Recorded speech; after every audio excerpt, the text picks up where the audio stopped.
Okay, so yeah, so this is a tradition we have in Maine, at least back in the days where we had in-person events like this. So we had panels, and some of you might remember we had these false true, and we're just going to get the discussion going with a few questions, and we'll ask you to raise at the same time your panels, so not to influence each other, and say false true. If you're not sure, just wiggle it around like this. Okay. You are allowed to do that if you're not sure. Yes. And then afterwards, we'll get into more deeper questions, and we'll also take questions from the audience and hopefully also from the people on Zoom. And so our first question is going to be a very simple one and relates to what we heard about today. In your opinion, is our current understanding of the neurobiology of attention and consciousness, is it ripe enough for us to say, now we're going to take this, transfer this, implement it into machines and have sentient AI or have better performing AI? Are we at that level or not? And I'm going to say 1, 2, 3. And you let us know if you think we are at that level already. Okay. So sentient machines are ready. From what I think Michael said earlier on, this is another question. I think you said that we could technically, with our understanding today, AST would allow us to build machines that will ultimately think that they have conscious experience. Is this a statement that all three of you agree? I think, well, I know what Michael's going to have to say. If you say you're not sure, then okay, 3 agreements. This one is a little bit out of the blue. I think the word claustrum came up in your book, Michael, and so I was curious of whether you think the claustrum as a brain area is key to the network of consciousness, and is it, some people have claimed very strong link between consciousness and the claustrum. So do you think that is a very important factor to take into account when trying to understand the network's underlying conscious experience or not? So is that true that the claustrum is key to consciousness?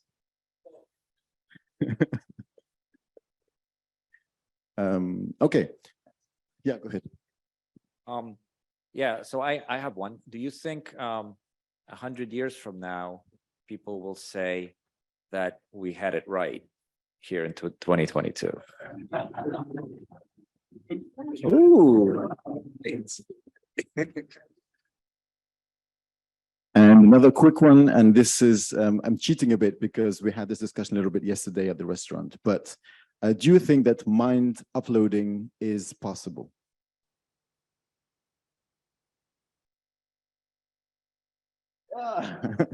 So finally, we have one where we have some disagreement, but maybe we can ask you to just elaborate and just very, very briefly why you think it is possible and why you, Aaron, think it's not possible.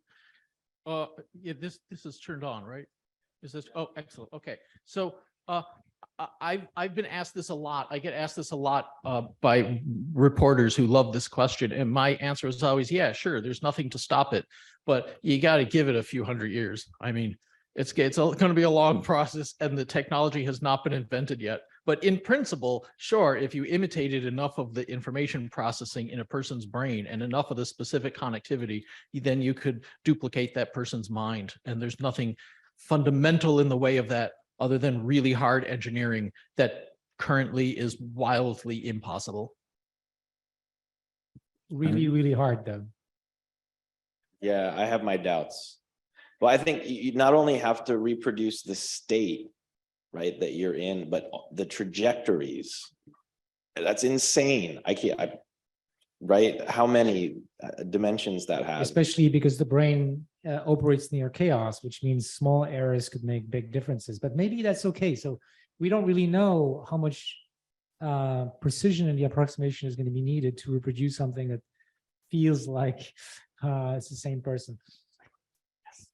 Plus, I mean, well, I guess if I was near death and it was possible, I'd consider it, but otherwise I wouldn't, right? Because I'd rather not die. I mean, you'd have to like kill me afterward, right? Well, or there would be 2 of me. Oh, can I just add, although I think this is likely to happen at some distant future, I'm really glad that I won't be alive for it, because I definitely don't want that to happen to me. Okay, so now we're done with the true false questions, and we are going to ask you to start thinking about your questions and make your way to the microphone to ask them when you have, and also the people on Zoom. But while you get ready for that, maybe we'll ask the panel one or two more questions where people get ready for their questions. And one of them, from my end, would be, it seems that there's an agreement that memory is an important function, that it plays a role and is associated with consciousness, but it also seems that it's somehow under-examined in its role and in the conceptual description. Like when we wake up every day, we resume being aware again of who we are. There's a continuum of learning that occurs over time, and about our experience. It's a continuing experience in time. And this is something that doesn't transpire so evidently and most of these descriptions of what we try to understand when we talk about it. So I was just curious about how do you see the role of memory, and is it something that we need to put more effort into? I can just say really briefly with respect to the attention schema theory, memory is considered to be a thing of which one can have a conscious experience. So it's part of the content, it's part of the objects that you put inside the bucket. And the attention schema theory is a theory of what the bucket itself is made out of. And so memory is super important, but is not itself part of the bucket, if that makes sense. I'd like to add that memory is part of the context that drives the conditions, the attention policy. And so, and of course, there are different kinds of memories, and they might all participate in that. And in that sense, they're crucial ingredients. For example, for the dynamics to go to places that are relevant given the things we've just thought about or we heard about last week. Yeah, I mean, I think it's memory, I think, is necessary. And we'll think about, it depends on what you mean also by memory, because think about HM, he couldn't form any new memories, and his whole existence didn't, last longer than a few minutes, but by any account, he was probably, I think, still conscious. So like long-term declarative memory probably isn't necessary. But then think about this, imagine a system that traverses 1,000 states. One of them is the meaningful one, but it traverses all of them 1 millisecond at a time. How do you know what that thing meant, right? The state that mattered, which might correspond to an attractor basin, is the state that it was close to and hung around there for a little bit longer than all the other states. That's how it tells you, hey, that's what I meant. Right. And that's a kind of local, let's you want to call it short timescale memory. And then I think on slightly longer timescales, it matters as well to have the properties that we associate with consciousness, like being able to reflect on something. You can't reflect on it if it's gone. So I think it's necessary, but certainly not sufficient. Okay, great. So I think we should let other people ask questions. I think over there we have. Thanks for the fantastic talks. I really enjoyed hearing about AST. It was my first time hearing about this idea. I'm excited to read the book. And I think my question ties into what you were just talking about, because in the memory research literature, people talk about different types of memory and schemas in the memory literature too. And I'm just wondering, this seems like a really useful framework for understanding a lot of human-like experiences of our body or of consciousness.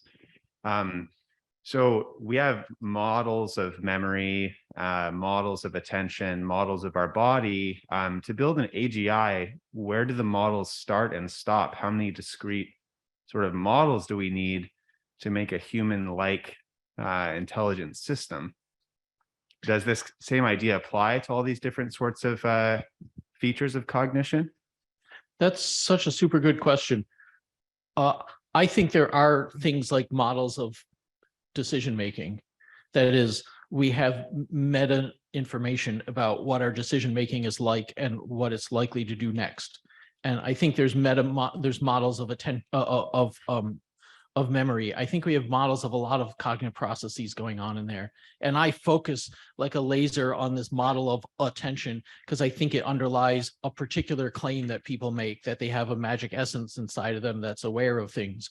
But I think there's probably a large number of models, and whether they're really discrete or whether they're kind of interrelated in some way, I think is not at all clear. I mean, there's this huge area of possibility out there. So my real answer is I don't know, but it's a super great question, actually. And it might go, all the way down to little, pieces of your brain. As I was talking about this idea of local consistency, if it's a good way to think about how learning is happening, that means that each little part of the brain is modeling how it's interacting with all of its neighbors that it's receiving and sending information to. And so modeling would be, at many levels, and not just at the high level, like, attention, memory, and decision, and so on. And I think an important feature of any good theory of consciousness is that it can sort of speak to its multiple realizability. So it can be realizable as long the theory kind of gives us principles, but you could potentially realize them in different ways. So something like the global workspace model, that may describe how consciousness is implemented here, but is it really the global workspace, or is it something about what that workspace functionally imparts that could be imparted in other ways that's necessary? Very cool answers. Thank you. So brain developed during evolution. So the natural neural network would get trained and get more complex as a function of training during millions of years. So I guess so is the situation of consciousness. So if we push this question to the minimum level, in vertebrate, for example, a fish, do you think fish has consciousness? Or either yes or no, where do we draw the threshold? Thank you. So this is something that I've speculated about, and I have nothing but speculation because I don't think there's a real answer.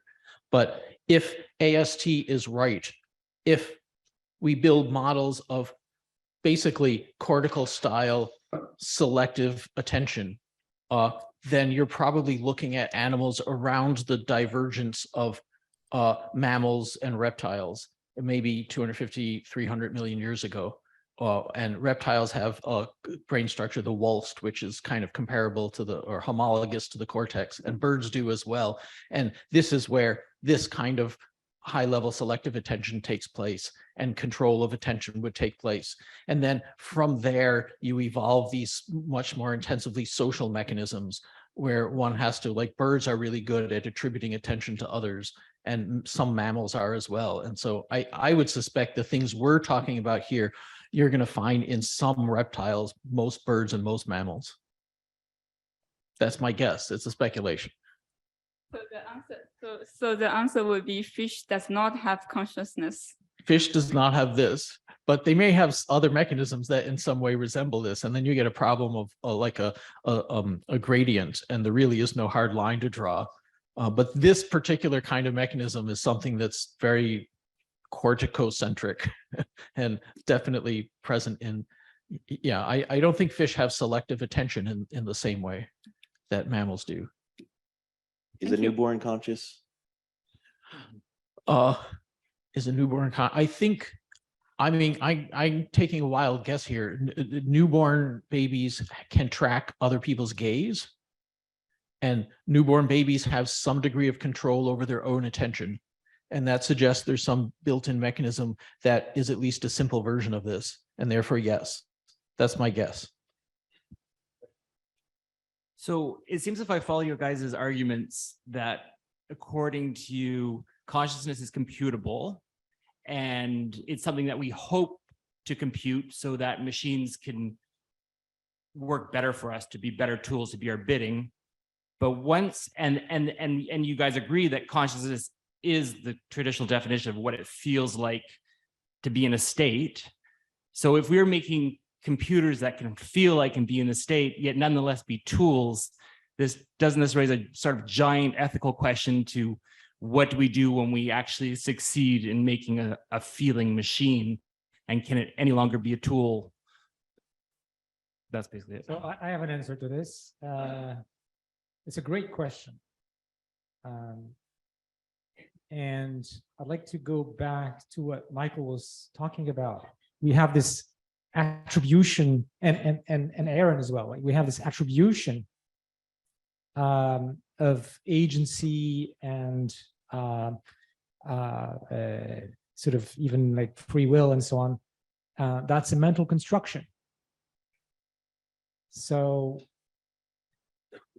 it's an illusion, right? I mean, there is something going on, like that's the realist part.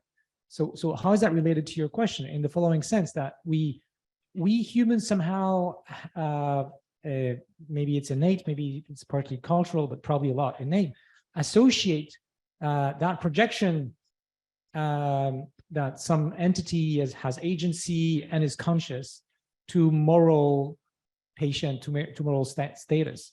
But that's just something, in our mind.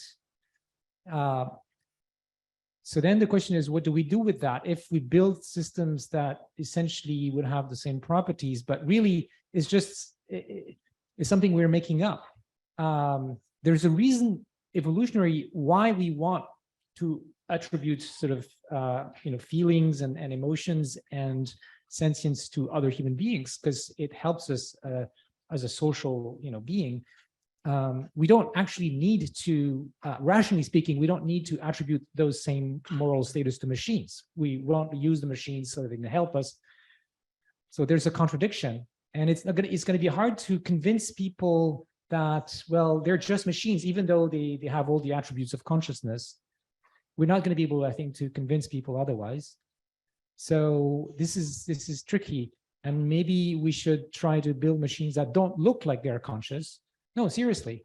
Does that matter? And like, it seems like you want to have it both ways, though, right? Because if we can say that we imagine that a machine, but whenever we're designing those machines, these are not evolved things. So we can design, we could potentially design them in ways that, for example, they shouldn't have human appearance.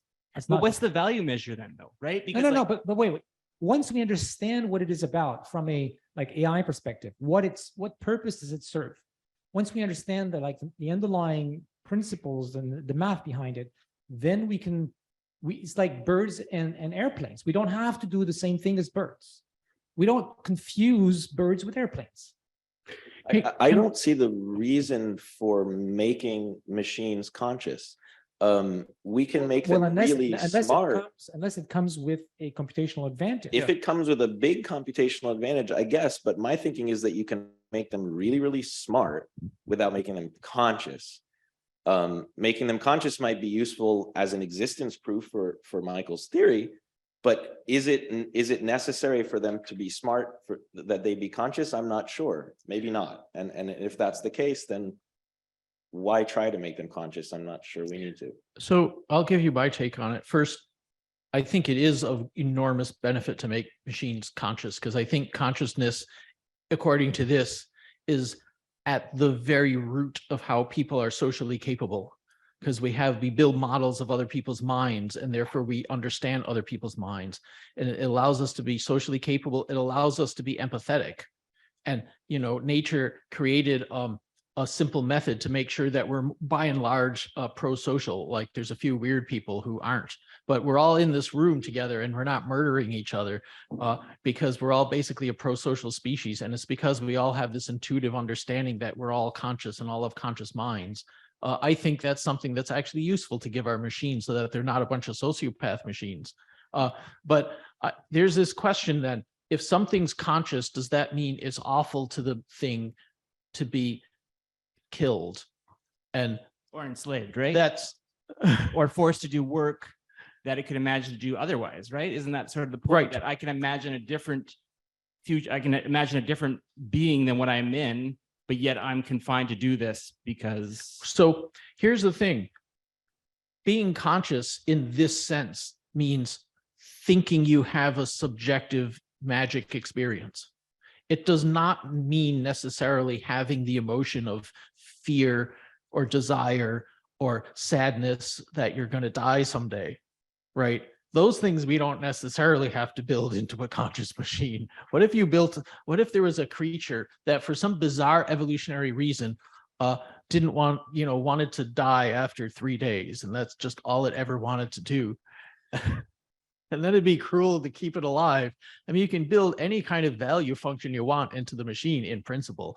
The fact of consciousness itself, of having the belief that you have a subjective magic experience, that in and of itself does not confer any particular moral value or weight to the machine. That's what I would think. Those are other things that add that. I'd like to add a thing. So I don't think we should build machines that, like living, animals, have a self-preservation sort of objective that's beyond everything. There are dangers if we build machines that have that they would like kill us or something, right? So AI people have been thinking a lot about this, and there is a really neat solution that's being proposed by Stuart Russell in his book. And the idea is that we endow those machines with the objective to essentially be purely empathic to humans, to really just understand us and know that they don't fully understand us, and try to serve us, like make us happy and whatever, all these things, which are not easy to encode, but we can do it. We can do it, right? There's like a correct mathematical way of stating this if you incorporate the lack of knowledge. And now you see that they're very different beings from us. In a way, if they have to die for one of us, surviving or something like this, it would be the ultimate pleasure for them to do that. Not like a fake thing. This would be their value function. I mean, this question, this goes back, and I think is similar to the question about evolution and where consciousness arises in evolution. There's just the common point is like, where do you draw the line? This thing has it and this thing doesn't. And that has apparent moral implications, right? Because it's not about life, it's about consciousness, right? And we don't want to cause suffering in something that we presume to be conscious. But I would argue that's not where that line gets drawn. First of all, we could say today, well, here's where we draw the line, and then tomorrow we've killed a lot of these creatures, and then suddenly, oops, I drew it in the wrong place. So you wouldn't want that to happen. I think the bottom line is that we're in charge, at least until we kill ourselves off. We decide, right? It's up to us to decide where to draw that line. That was a great question and discussion.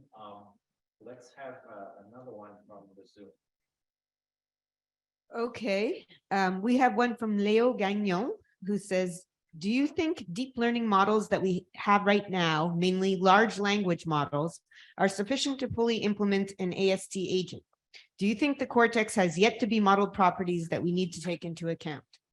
Well, obviously, the current large language models are lacking all of the things that Michael was talking about. They're lacking, the things I was talking about. So no, but can we build these things? Yes, if we don't self-destruct before, there's like no reason why we shouldn't be able to do something like this. But no, current large language models are not conscious.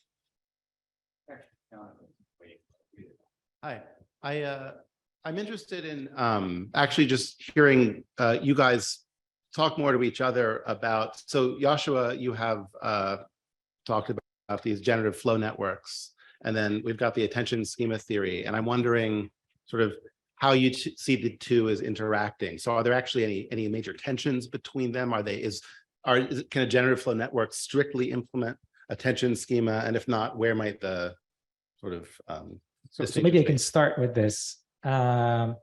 It's quite complementary, but I would go in a little bit more technical detail, and how do we implement in a machine learning system the kind of thing that Michael has been talking about, EST. And so you have to think about what is the objective function for the attention policy and the attention schema, the model of attention, and the policy that decides actually how to shape things one way more than another. And I think there are lots of interesting questions there, which boil down to, ultimately, and I think the way that I was asking Michael earlier, how they did it, they just optimized that policy with respect to the greater reward function of the task that the system is doing. I think that's a good first shot, but my experience with reinforcement learning and so on is that you could do better if you incorporate a bit more like prior knowledge about what would be good for that attention policy to do, like a sort of efficiency of choosing things that are sufficient knowing that you have to make, these hard choices about all the things you could be thinking about, and carry just more information or information about the things that you're not going to be picking. So you don't, it's okay to leave out all the things you're not picking. You can frame that mathematically in terms of mutual information.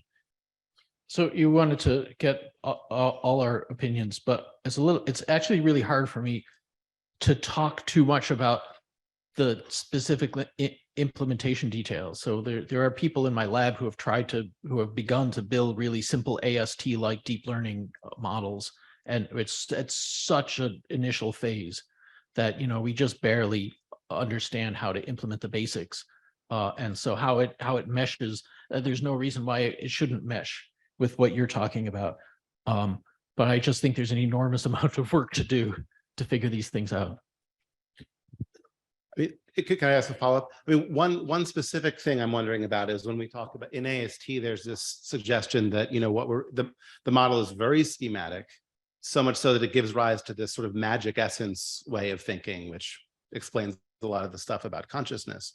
But then I'm wondering, when we look at the implementation details, whether we're going to find, well, actually, the model is rich in a lot of ways, and it's really just sort of a second or what I report about the model that gets constrained and leads to the funny mistakes about essence and so on. Right. So it could be, there's a whole pathway from actual attention, whatever that means, to a model of attention, to a cognitive understanding of that model, to a linguistic report. And that all on that pathway, there's a lot of information loss and a lot of simplification. And so what comes out the end of that process is incrementally different, step by step. And so that could be, I do think the model is actually quite a rich model in some respects, but it is a model that totally lacks any information about the physical implementation, because the brain has no reason to know about neurons or synapses. And therefore, it will always be a model that depicts attention as essentially a magical, non-physical essence, because there's no point to the model depicting the actual physical underpinning of it. It can't have access to the activity of every neuron in the brain. It cannot, right? So necessarily that limits the information that it can use to represent what's going to happen next with attention. Hi, for all the current computational model, if we know the inputs and the state of the system, we can predict the neural activity, like for the in time. If there is a technology that we can record from all the cells in the brain and we know the input, can we predict the neural activity in time, or the brain is a total chaotic and unpredictable system? No, I'm reminded of this picture that Mike Idzaniga showed at a talk he gave once about predicting behavior. And there was this big American football player sitting in front of a hamburger, right? Can you predict his behavior? So right, in some senses, it's easy, but I think at that level, I think think about predicting the weather. So in the Sahara Desert, it's easy, but in some behavioral contexts, it might be likewise somewhat easy. But as a general rule, think about this: a single brain is way more complex than the entirety of the Earth's atmosphere. And we've been struggling to predict weather for a long, long time. So if we're going to get there, it's going to be a long road. And I have my doubts about predicting really at that level, right? I mean, it's setting aside the easy cases that are like the Sahara Desert or the football player in front of the hamburger, right? Can we say consciousness is a semi-chaotic system, comes from the brain? Well, the brain is a semi-chaotic system, not just consciousness. The brain as a whole. Okay, thanks. Yeah. Hi. So I feel like we've kind of skirted around this question, but not really addressed it directly yet. In humans, feelings are what connect the mind and the body. So does consciousness exist without feelings? And what proof do we have? By feelings, do you mean emotions? The connection between the mind and the body. So then you would get some signals from the brain being sent to the body, and you would have physiological responses based on where your motivation is and on whether or not and how you navigate in the world. Right. Okay, I see. So there are certainly signals that travel from the body to the brain, and that are processed, and that according to the kinds of things I talked about, we ultimately report as, hey, I'm conscious of this, or we don't report them because we're not conscious of it. So there's certainly a lot of stuff physically in the body that we are conscious of. I think we can be conscious of things that aren't in the body. I mean, I think we have conscious experience of abstract thoughts and of memories that aren't directly related to the body. And so I think that that's another example of the things, the items that can be in the bucket of consciousness. And the kinds of theories that I try to deal with are theories about what the bucket itself is made out of. And I think it's really easy for people. I think when you go way, way back 100 years or more to William James, who actually first coined the term, the stream of consciousness, he was talking about the items of which we are conscious of. Like he was talking about the memories and the body sensations and the perceptions and this and that. That was consciousness to him, the things that we are conscious of. I think it's just taken a very long time for people to realize, wait, there's something else. It's not just items, but there's also the bucket that the items are in. And that's what AST is trying to address. What is the bucket itself? So the body is important, but so are a lot of these other components as well. That's you would place in your theory feelings somewhere on that continuum you said, where we start from basic perception. I think feeling order, top down control. You would place feelings somewhere on that continuum. You wouldn't put it in a separate. I would think feelings are things of which we can be conscious, and sometimes we're not. I mean, there's an interesting distinction that Ledoux draws, for example, about if you're talking about emotional feelings, about what he calls emotions and feelings, I believe is the distinction. And emotions are things that we are not necessarily conscious of. And feelings are when they enter that state of consciousness. So I think the body sensations and emotions and other things like that are items of which we can sometimes be conscious. And there's a process by which we become conscious of things. So I don't know if that helps answer your question. That's where kind of, but the question is really, does that feeling of consciousness exist without feelings? Like, is it possible to create that without beyond somatosensory, beyond perspective and subjectivity? Well, I'm not sure. I may be confusing your question. Beyond somatosensory, beyond the somatosensory domain of the body and sensations within the physical body. Yeah, I think consciousness exists beyond the somatosensory domain. Any others? Yeah, well, I kind of disagree. Like, I think that embodiment is necessary precondition for consciousness. So you have to be embodied. That doesn't mean that it's a necessary condition. It's a precondition, meaning you have to at least start out with a body. Then you could maybe be transferred and become a grain in the vat. An AI that is not a robot would not be conscious? Would not be able to develop consciousness. It would have to have some kind of. But it doesn't develop. We design it. Well, but it still has to develop according to the AST, and it has all the things that people are going to find about the technical implementation that's needed. Why would it need a body? It does need to have outputs that mean actions and perception. Well, then that's a body. I mean, it's just a really simple one. If it has no, I think people in robotics don't use the word embodiment for it. I mean, they have stronger notions of what a body means, but yeah, if it just means having an input and output, yeah, sure. Otherwise, what are you going to be thinking about? well, it has to be able to move about, I think, is an important precondition. So for it to come, because moving is just a special case of changing the state. And the state could be anything, anything that you do that changes the world. Any action changes the world, usually, even in minor ways. And that's like moving. It's just not moving your position, it's moving something else in the world. Even when I say something and I change something in your brain, I'm having, I'm changing the state of the world. So even like a machine like Google, search is having an effect on the environment. Yeah. I mean, I will qualify that. It's a sort of gut level speculation. Right. But, yeah. Right. So maybe we can just have two questions because I know you've been waiting on, but that's fine. Okay, thanks. So do you think that any existing architectures today that show parallels to a lot of the structure you guys have discussed are conscious? No. So maybe I'll give an example. So like attentional mechanisms exist in neural networks, of course. What? attentional mechanisms exist in neural networks. Of course. Yeah, yes. And it seems to me like one of the important features of AST is that it should be meta-learned. Its attention should be meta-learned. And I'm just wondering, what are the other necessary conditions of AST, I suppose? Necessary conditions. So one of the trickiest aspects of this is people often want to know what's the necessary conditions to build something that has the consciousness feeling.